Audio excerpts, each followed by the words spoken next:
Welcome back to our channel Mokshika Chowdary. నేను మీ శాంతి ప్రియ. ఈరోజైతే నేను ఎంటుకల్ని పొడవుగా పెంచుకోవడానికి టిప్స్ అయితే చెప్తానండి.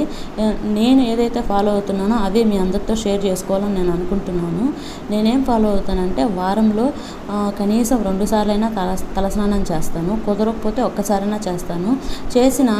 తలస్నానం చేసినప్పుడు వెంటనే తలని మొత్తం నీట్గా ఆరబెట్టుకుంటానండి. డ్రయర్తో మాత్రం అస్సలు ఆరబెట్టుకోను. ఎందుకంటే ఒకసారి నేను హెయిర్ డ్రయర్ వాడి దానివల్ల హెయిర్ అనేది బాగా రఫ్ అయిపోయింది.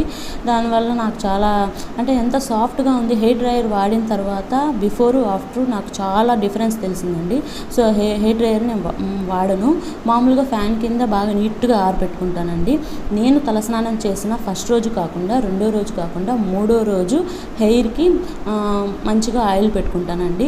ఎందుకు మూడో రోజు పెట్టుకుంటాను అంటే హెయిర్ అనేది కొంచెం బాగా నీట్గా ఆరుతుంది. మనము తడి మీద ఆయిల్ పెట్టుకోవడం వల్ల, తడి మీద జుట్టు వేసుకోవడం వల్ల ఏంటంటే ఆ జుట్టు